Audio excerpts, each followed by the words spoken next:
Hey, Bob, earlier you saw Mark Jackson, after he made his shot, run back down the court and wave at Spike Lee.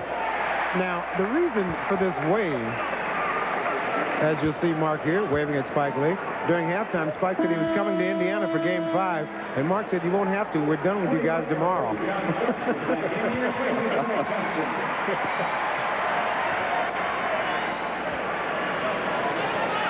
Dale Davis at the line.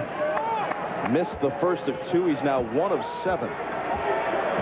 Now, what you've seen Jeff Van Gundy does, he's gone back to his small lineup. What that means is he's taken Larry Johnson out of the game. He's kept Ewing in. When he takes Ewing out, he'll come back with Larry Johnson. He'll only have one low-post player in and have other shooters out on the floor rather than the 2 post guys at the same time.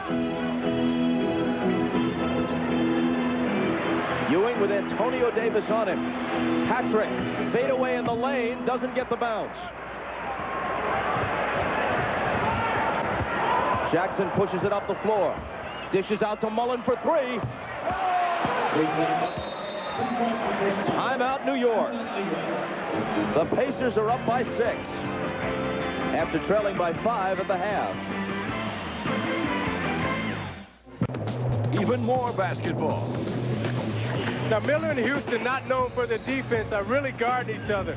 Miller is all over Allen Houston, holding, fighting, pushing, chasing him off the screens, and when he gets a little daylight, I'm there, but Allen gives him the pump fake to free up his shot. And on the other end, you have the same game playing catch me if you can. Miller's trying to get away. Allen Houston is chasing him, gets bumped right there off the screen, gets a little daylight, bam, I'm up with the shot. When you look at Houston and Miller, neither one of them known for their defense. However, they're really guarding each other today and making it difficult and tough. That's way too hard to get 2 points. Way too hard. Did Allen ever play that hard defensively for you? Absolutely. As we come back, Knicks have a little trouble with the ball. Starks gets the shot off and hits it. And in recognition of Zeke's look inside the game a moment ago, Miller Brewing Company donates $1,000 to the Thurgood Marshall Scholarship Fund.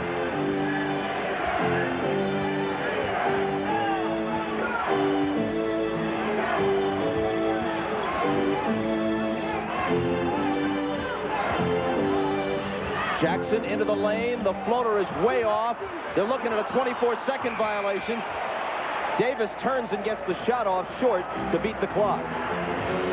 Ewing can't quite gather it in. Now, with Indiana down here in the half court, the difference you're going to see now, they lose a shooter when they take Rick Smith out. So Patrick Ewing can be very aggressive helping into the post, both he and Oakley. The Davis boys not known for their perimeter shooting. Ward and Miller tangle. And the foul is on Ward, his second. This has really been a game of runs. Pacers went up 19-6.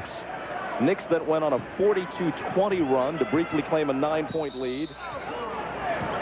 Pacers on a 19-6 run since then, dating back to late in the second quarter. These are the fouls that drive you crazy as a coach. Reggie Miller steps up to set the screen. Oakley runs over him. That's okay to waste a foul if it's the first foul. That's the 5th. So what you've done is basically take Reggie Miller, put him to the line, and say, we're going to give you 2 points. Remember, early we talked about Zeke getting them into the penalty early in the quarter. 6:20, third quarter, shooting free throws the rest of the way. And Reggie Miller is the absolute best in the league at feeling contact and going with it and making the official call a foul or drawing attention to the contact.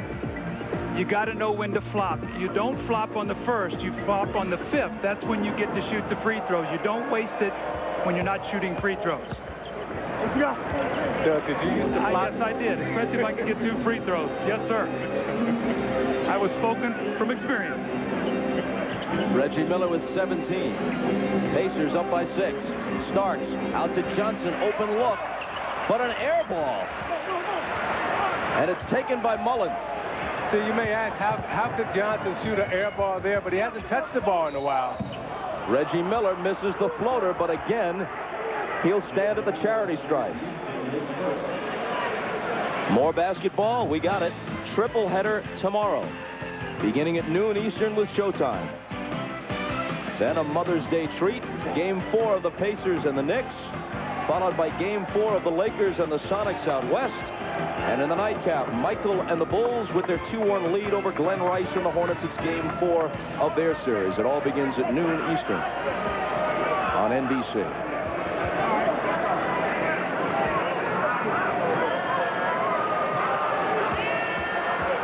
Reggie hasn't missed at the line today. Now he's 6 for 6, and he has 19 points.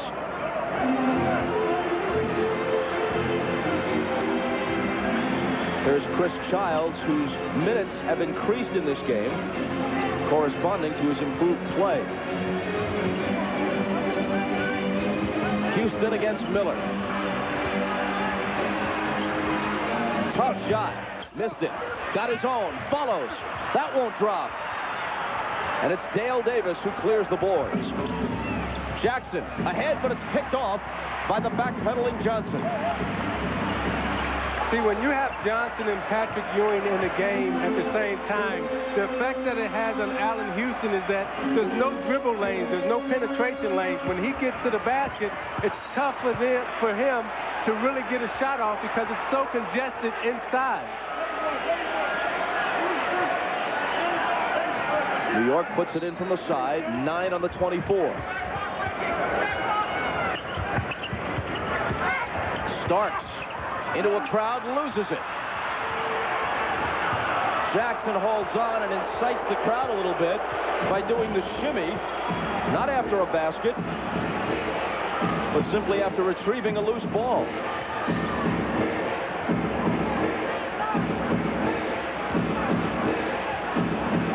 Reggie, short.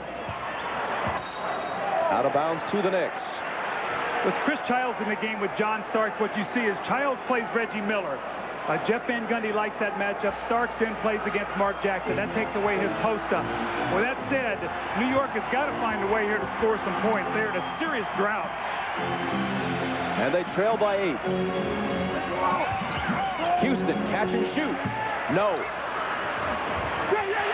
Dale Davis lost it off his leg.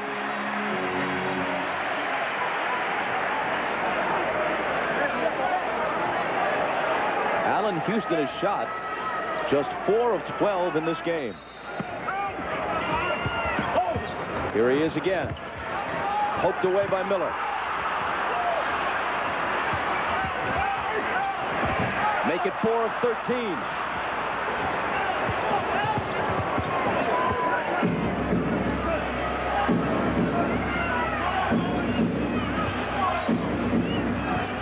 Now it's Houston playing the defense on Jackson. A 3-second violation against the Pacers, and Mark Jackson running the risk of being teed up as he slams the ball to the floor. We've played 8 minutes in this third period, and New York has scored a total of 6 points after a 33-point second quarter.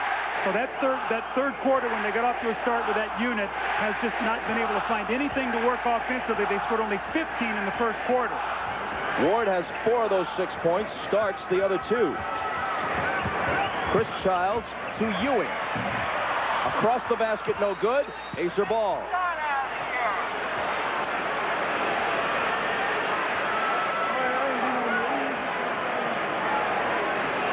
In the last few minutes, the Knicks have had some decent looks and just have not been able to convert.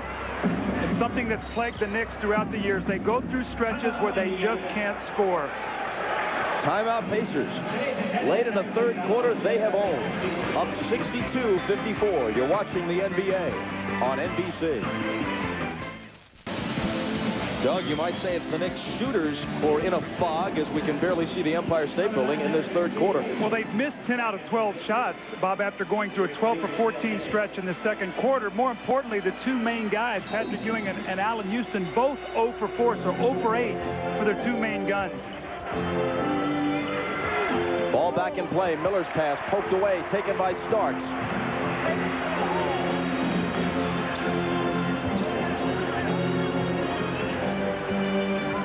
Childs with Mullen guarding him.